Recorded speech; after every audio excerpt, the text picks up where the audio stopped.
Chapter 5. Computer Systems. You know, if the hardware is the brain and the sinew of our products, the software in them is their soul. Steve Jobs, microcomputer pioneer and co-founder of Apple Computers Incorporated. Hardware and software. Computer systems are made up of two very distinct but essential parts.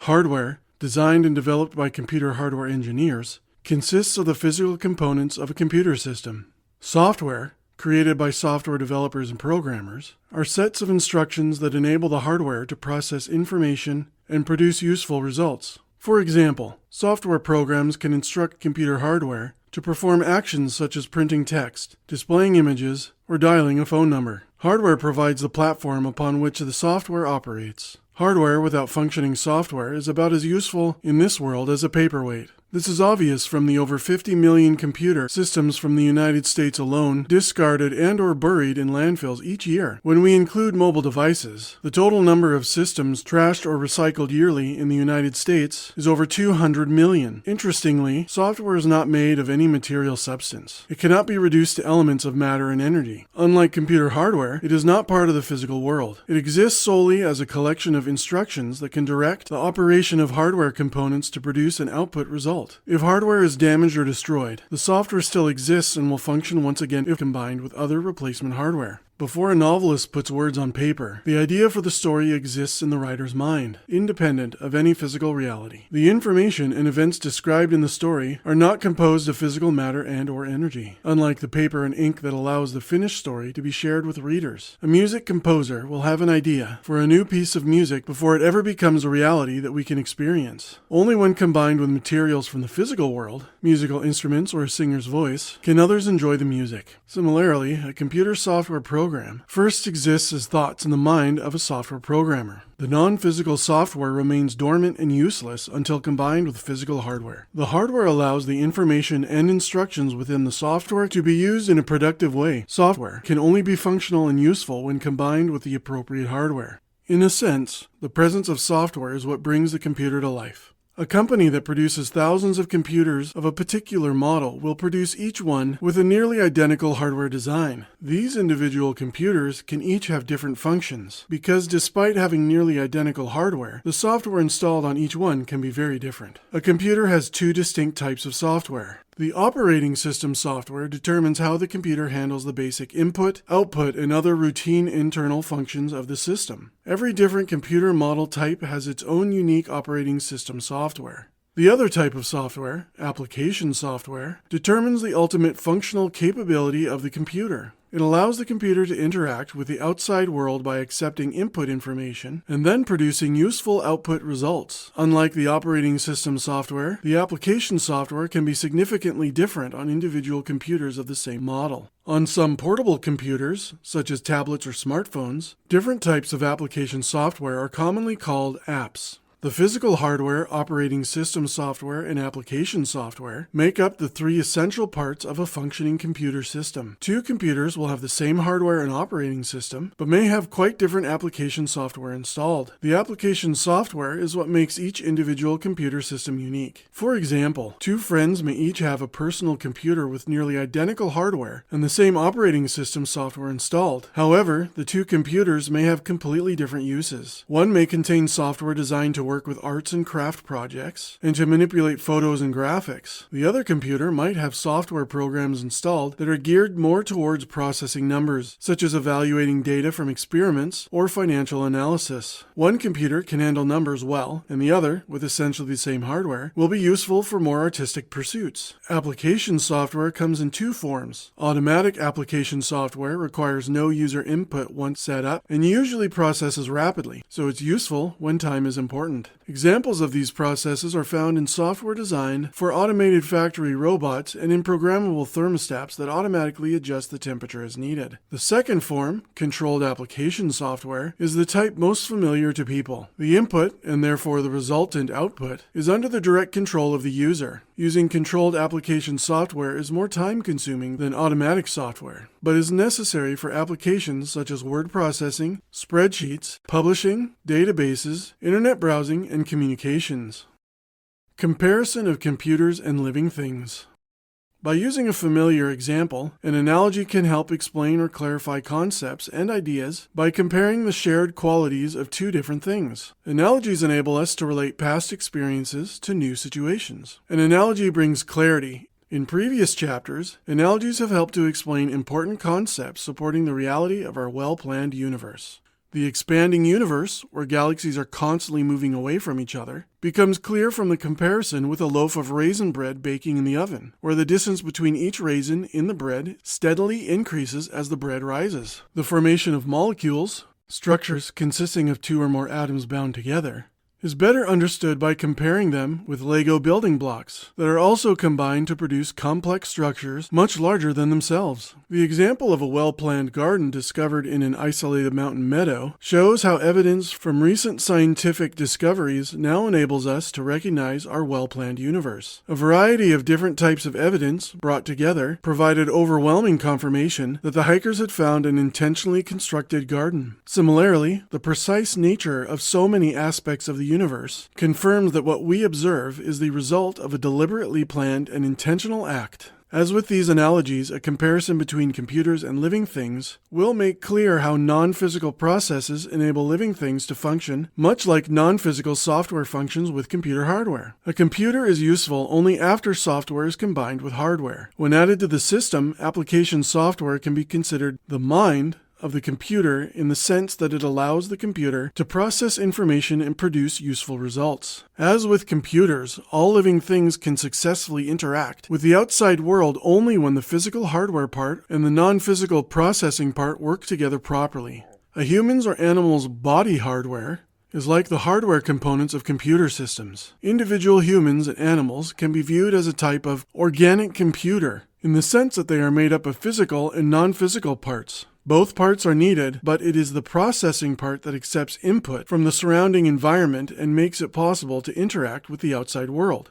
A manufacturer can produce thousands of nearly identical computers. The major difference between them will be determined by the type of software installed on each. Similarly, the physical body hardware of every individual human being has a nearly identical structure. A single book on anatomy can describe in detail the physical makeup of every human body on Earth. In the same way that all units of any given computer model have essentially identical hardware, individual humans, as well as individuals of any species of animal, are physically much the same. In other words, our physical body hardware components have structures that are essentially the same for all of us. Consider the 12 major physical, quote, hardware systems of the human body.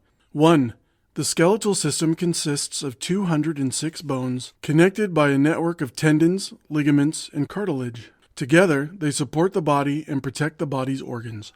2. The nervous system consists of cells that control certain internal functions of the body and the body's responses to external stimuli. The human nervous system consists of the central nervous system, CNS, and the peripheral nervous system, PNS. The CNS consists of the brain and the spinal cord. The PNS is a network of nerves that carry impulses to and from the CNS. The PNS functions like the body's electrical wiring, transmitting signals between different parts of the body. 3. The cardiovascular system uses arteries, veins, and capillaries to circulate blood throughout the body, transporting and delivering oxygen and nutrients to cells and carrying their waste products away. 4. The integumentary system consists of skin, hair, nails, and glands that help to regulate body temperature and protect the body from damage caused by loss of water or harm from the outside environment. 5. The endocrine system is made up of various glands that produce hormones to provide chemical communications within the body. These hormones regulate body functions such as growth, metabolism, respiration, reproduction, sensory perception, and sexual development. 6. The muscular system consists of 650 muscles that not only support movement such as walking, talking, sitting, standing, and eating, but also help to maintain posture and to circulate blood and other substances throughout the body.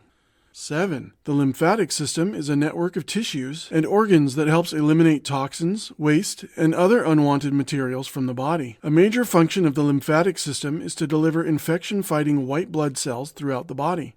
8. The respiratory system exchanges oxygen and carbon dioxide with the environment. The lungs work with the circulatory system to supply oxygen-rich blood to all the cells of the body. The blood then collects carbon dioxide and other waste products to transport them back to the lungs, where they are expelled out of the body through exhalation. 9. The excretory and urinary system eliminates waste from the body. It includes the liver, sweat glands, kidneys, and bladder. It also helps to maintain the balance of chemicals and water in the body. 10. The reproductive system consists of the organs required to produce offspring. 11. The digestive system processes nutrients for the body. The gastrointestinal tract consists primarily of the mouth, esophagus, stomach, small intestine, and large intestine, colon. The liver, pancreas, and gallbladder are also part of the digestive system. 12. The immune system defends the body against disease. Bone marrow produces white blood cells that attack viruses and harmful bacteria. The spleen destroys old or damaged red blood cells and makes disease-fighting components of the immune system, including antibodies. Lymph nodes supply and store cells such as the white blood cells that fight infection and disease. As with computer hardware, the 12 human body hardware components require an operating system to function. When working properly, no deliberate conscious control or outside intervention is necessary. Some well-known examples are the processes involved in the digestion of food, maintaining internal body temperature, regulating heart rate, and respiration. The human internal operating system functions from within the central nervous system, CNS, much like a computer operating system functions from within a central processing unit, the CPU. Like computer models, each different life form has a distinct physical makeup, and each requires its own specific type of operating system to function properly. Not all animal species have the same type of central nervous system as humans. However, all animal species do have an operating system specific to their species that makes it possible for various parts of their physical body hardware to function without conscious control. Automatic and controlled central nervous system processes. As described previously, computers use operating system software and two types of application software: automatic application software and controlled application software. Similarly, human beings use automatic and controlled CNS processes to interact with their environment. Automatic CNS processes have no need to be consciously controlled. We instantly, automatically, react by pulling our hands away when we accidentally touch a hot stove. Controlled CNS processes, however, require time-consuming, deliberate thought, such as when we make a decision to create a work of art. I will use the term life software when referring to the processes used by living things to clearly distinguish them from processes performed by computer software. Accordingly, the three types of life software that enable living things to function are body operating system software, automatic life software, and controlled life software. Automatic life software. Animals and human beings have automatic life software, including instinct, intuition, and emotion that affect behavior as they interact with their surroundings. Sensory input received from physical senses, sight, smell, hearing, taste, and touch, can be quickly processed to determine the appropriate action. This is similar to the way a computer uses automatic application software to quickly produce an appropriate output, such as when a programmable thermostat automatically adjusts temperature. Automatic life software is extremely effective in ensuring survival. Some of these automatic processes are instinctive, and others are learned through experience, such as learning to walk, learning not to touch the surface of a hot stove, and developing balance while riding a bicycle. Once learned, they become automatic and normally don't require deliberative thought. However, if we encounter an unexpected situation while walking or riding a bicycle, we may need to use our more time-consuming controlled processes to decide how to handle the situation. Animals and humans use automatic life software when they encounter a sudden threat and react in one of three possible ways: flight, fight, or freeze. They may immediately flee to escape the situation, as a rabbit might do. When escape is not an option, some will stand their ground, confront the threat, and prepare to fight. Some predatory mammals, such as grizzly bears, will not hesitate to attack when they feel threatened. Other animals will attempt to avoid a confrontation by ceasing all movement. The best known example is the opossum, that has a famous characteristic of seizing up, falling on the ground, and appearing to be dead. The opossum has no control over this behavior of playing dead, This involuntary reaction is triggered by stress and can last for hours. These automatic fear responses are a type of automatic life software and are effective in helping the individual avoid injury or even death. Many animals have amazing natural instincts and intuitions that make up part of their automatic life software. Some of the most astonishing are seen in the behavior of migratory species. The annual migration of the Arctic tern from the high Arctic breeding grounds to the Antarctic Ocean is believed to be the longest seasonal movement of any animal. During their migration, these birds have been tracked for more than 80,000 kilometers over deep water and at a considerable distance from continental shelf margins. To prepare for their difficult migrational journey, the birds somehow know that they must bulk up on food in the preceding few weeks to store fat for energy on their long trip. They manage to find their way each season, but how they navigate is not fully known. Scientists believe that the birds can get compass information from the sun, the stars, and by sensing the Earth's magnetic field. Equally fantastic is the migration journey of some butterflies. Possibly the most spectacular example, monarch butterflies. They travel in the fall from Canada and the northern United States to overwintering sites in central Mexico. They start the return trip in March and usually arrive back north in July. No individual butterfly completes the entire round trip, as the female monarchs lay eggs for the next generation during their northward migration. The mechanism for this behavior is unknown, but some have proposed that a type of genetic memory must be inherited in each generation to make this possible. Another astonishing example of programmed-like behavior comes from the study of sea turtle migration. Sea turtles navigate the open sea for hundreds, sometimes thousands of kilometers. Years after birth, adult females return faithfully to nest and lay their eggs on the same stretch of coastline where they originally hatched. Sea turtle navigation has been studied for decades, but is still not understood. The most likely explanation is that they somehow use Earth's magnetic field to help guide them at sea. The turtles appear to have a type of inherited magnetic map with instructions that direct them as they move across the ocean. One last example of amazing programmed-like behavior is that of an ant colony. As a child in elementary school, I saw ants as my first pets. Ants, in my opinion, seemed ideally suited to be pets. My mother, however, considered them pests. Maybe a goldfish would be better, she suggested. I briefly considered the idea before redirecting my attention back to the more interesting activities of the ant society. Mom reluctantly agreed to allow ants in the house, but only if they were properly contained.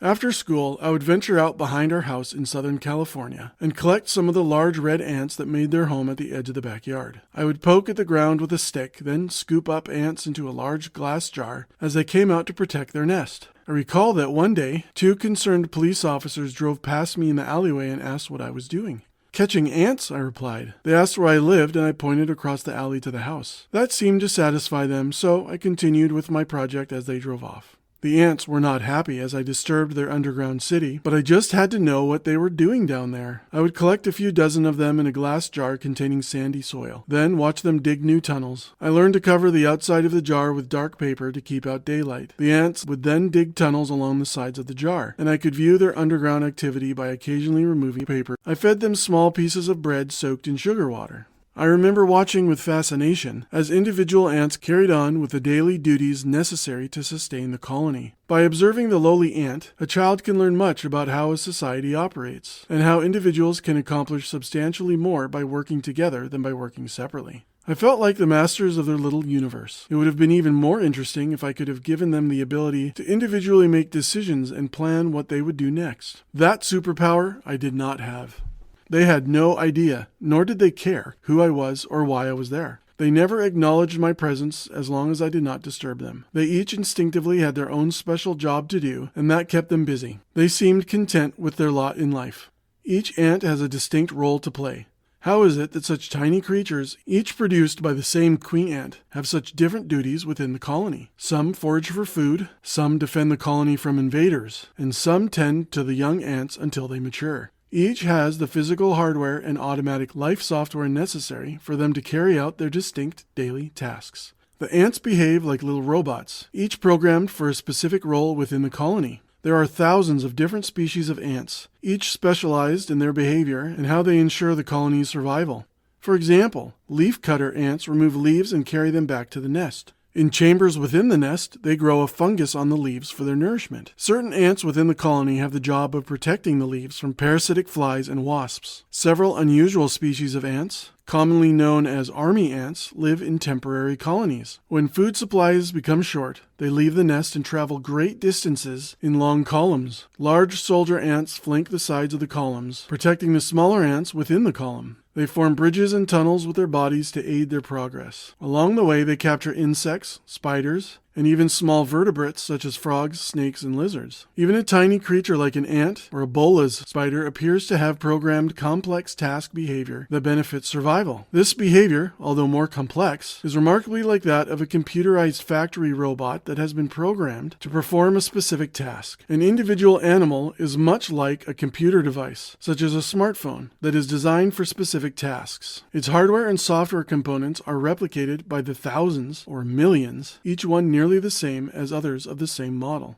Consider the difference between a computer and an old-style television set. Each is designed for specific tasks and is useful in its own way. There are many physical similarities between a computer and a television set. The physical parts that make up the hardware, such as metal, plastic, and silicone, are similar in both. However, the computer is functionally more capable than an old-style television set. The computer, unlike the television, is able to make use of the non-physical intelligent application software. In the same way, there are many physical similarities between human beings and certain animals, especially mammals, but functionally they are quite different. This suggests a non-physical, uniquely human cognitive element. Human beings possess deliberative thought and complex decision-making abilities that are absent in animals. In addition to the automatic life software necessary for long-term survival, human beings have the controlled life software not available to animals.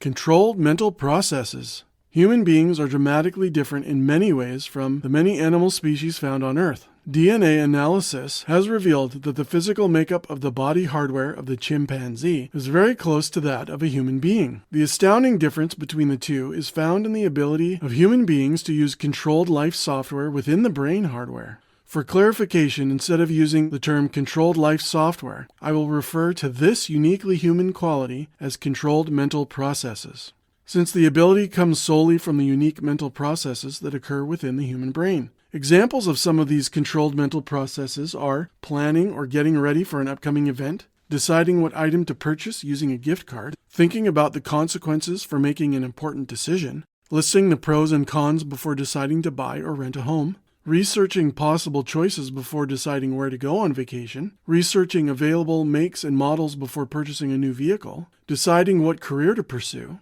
deciding whether or not to propose marriage or accept a marriage proposal, deciding whether or not to move to a different city or country, studying for an upcoming school exam, creating a work of art such as a drawing, painting, or sculpture, creating poetry or writing a book, or composing a piece of music. Human beings are so different from all other forms of life on Earth because they possess and use both automatic life software and controlled mental processes. The time-consuming controlled mental processes enable human beings to study, create, and make decisions. Animals are entirely motivated by survival and propagation. Their extremely effective and fast-acting automatic life software is well suited for those two purposes. In fact, an animal's behavior is fully determined by its automatic life software. Animals operate within their environment using intuition, instinct, emotion, and sometimes learned or trained behavior. When faced with the difficult question, why are humans so different from animals in their thinking and mental abilities, researchers invariably proceed to answer the much easier question, what similarities can be found between humans and animals? Most studies of animal behavior focus so much on studying the similarities between human and animal behavior that the significance and magnitude of the differences between humans and animals is overlooked. These studies show some interesting similarities between the automatic life software of humans and animals, but they are unable to explain the remarkable controlled mental processes unique to human beings. An important distinguishing characteristic of those living things that lack the benefit of controlled mental processes is the element of choice. Animals do not have a choice in their behavior. Each of them must do what their intuition, instinct, emotion, and/or their learned behavior tells them to do. The presence of uniquely human life software enables humans to make thoughtful decisions through controlled mental processes. Our physical body hardware is in numerous ways inferior to many animal species. The controlled mental processes make us who we are as individuals, resulting in each of us possessing different talents and abilities. Unlike animals, each person has a unique set of controlled mental processes that allows them to interact with the world in a deliberative and controlled manner. The results produced from a smartphone app depend upon the input. By choosing the information to input, we can control our own life software in the way someone controls the app software in their smartphone. As with so many things, the quality of what goes in determines the quality of what goes out. Garbage in, garbage out, or GIGO, is a well-known computer software adage. Many animals have larger brains and nervous systems than humans, yet human understanding and experience encompasses so much more than any animal's experience. As explained previously, the number of brain or nerve cells appears to have little correlation with an animal's or a person's mental abilities. In human beings and some animals, automatic life software operates within the entire nervous system, including their brain. Controlled mental processes, unique to human beings, function from within the human brain. In summary, there are 3 system functions that apply to living things as well as computers. These are the automatic functions, the controlled functions, and the internal operating functions. For internal operating functions, computers must use operating system software. Similarly, humans and animals both must make use of body operating life software. For the automatic functions, computers use automatic application software. Similarly, humans and animals both make use of automatic life software to ensure survival and propagation. For the controlled functions, computers make use of controlled application software. Similarly, humans are able to use their controlled mental processes to study things, create things, and make decisions. However, as explained earlier, the controlled mental processes are not available to animals. The Fly-EM project at the Howard Hughes Medical Institute's Genelia Research Campus in Virginia has analyzed a portion of the brain of the common fruit fly and produced some fascinating results. In the year 2020, the project team, in collaboration with Google, produced a 3-dimensional image of the connections, or the circuitry, between nerve cells, known as neurons, in a large fraction of the fruit fly brain. The electron microscope image includes areas of the brain involved in key functions such as learning, smell, and spatial navigation. That image is shown on the front of this book. Once again, the similarity between the body hardware of the living thing and computer system hardware is evident. Dozens of researchers from various disciplines, including biology, computer science, and physics, were involved in the project. The research continues and the team plans on analyzing the circuitry to produce a map of the entire fruit fly nervous system. If you are interested in investigating the results further, the team is making the data publicly available. This, quote, wiring diagram will enable scientists to better understand how the fly's nervous system functions. Materialism and mind-body dualism. If one considers the physical brain as part of a person's physical body hardware, it is reasonable to consider the operation of the mind as part of the non-physical life software. The relationship between mind and body has 2 common viewpoints, which have been hotly debated throughout history. Materialism holds that our minds are inseparable from our bodies, and that all reality is the result of material interactions. It suggests that mental states and the operation of our minds are solely the results of material interactions. The alternative point of view is described by the famous 17th century French physicist, mathematician, and philosopher René Descartes, 1596 to 1650, the father of modern philosophy. Descartes is also the inventor of the Cartesian coordinate system and the founder of analytic geometry. Descartes wrote a treatise, Passions of the Soul and the Description of the Human Body, suggesting that the body has material properties and works like a machine. He described the soul as non-material and therefore not following the same laws of nature as the physical world. Of course, the concept of the digital computer system was not available to Descartes in the 17th century. Descartes' mind-body dualism point of view holds that mind and body are 2 completely distinct and separate things, that the mind is different and independent from the physical brain. The hardware-software dualism, present in all digital computer systems and the concept of human life software, helps to explain Descartes' mind-body rationale. The advent of the computer has brought clarity to this insight from so many centuries ago. You may be familiar with the famous dictum, I think, therefore I am. I am reminded of the famous French sculptor François-Auguste René Rodin, November 1840 to 1917, who produced the well-known bronze sculpture, The Thinker. I think, therefore I am. I speak, therefore I am human. I read, therefore I am human. I write, therefore I am human. I create, therefore I am human. I build fire, therefore I am human. I ask questions, therefore I am human. I design structures and artwork, therefore I am human. Steve Jobs, February 1955 to October 2011, was a pioneer in the development of the microcomputer during the 1970s and 1980s. As one of the founders of Apple Computers, he was instrumental in launching innovative products that revolutionized consumer technology, including the iPod, the iPhone, and the iPad, all trademark of Apple Incorporated. At the Apple Worldwide Development Conference in June of 2011, Steve Jobs said of Apple computers, "You know, if the hardware is the brain and the sinew of our products, the software in them is their soul." To my knowledge, Steve Jobs was not aware that his words could be significant to the understanding of the essence of what it means to be human. He died later that same year on October 5th. The morning before his death, Jobs called his sister Mona Simpson and asked her to come to Palo Alto. In her eulogy, Mona reported that shortly before his death, Steve looked at his loved ones, then looked over their shoulders and spoke 6 short words. Steve Jobs' final words were, "Oh wow, oh wow, oh wow."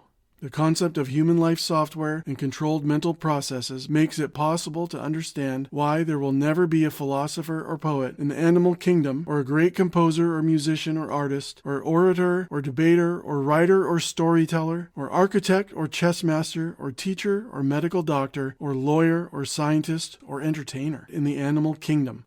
Human beings are not only extraordinarily different from all animals, but remarkably different from each other. This huge diversity in the working of the controlled mental processes, despite what is essentially the same physical structure in all humans, is truly amazing. Each person has his or her unique human life software. This helps to make sense of the many examples of exceptional individuals such as Da Vinci, Michelangelo, Shakespeare, Galileo, Rembrandt, Newton, Mozart, Edison, and Einstein. Each of them was endowed with remarkable talents and abilities, but in many different areas of the arts and in science.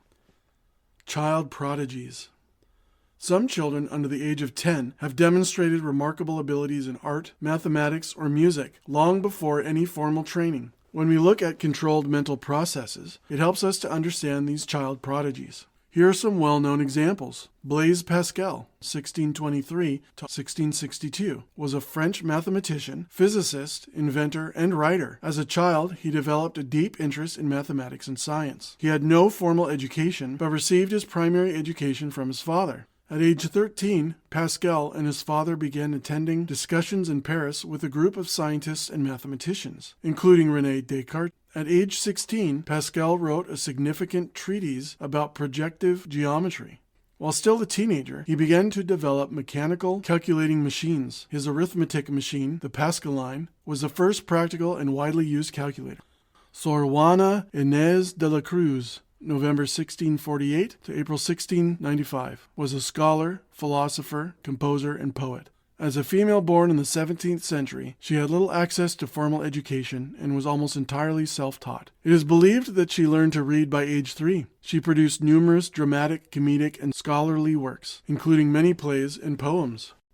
Wolfgang Amadeus Mozart, January 1756 to December 1791, was a musician and composer. At age 5, he began creating music and was already playing songs on multiple instruments, including the harpsichord. He began playing in public at the age of 6, and at age 9 he wrote his first symphony. By age 12 had produced 10 symphonies.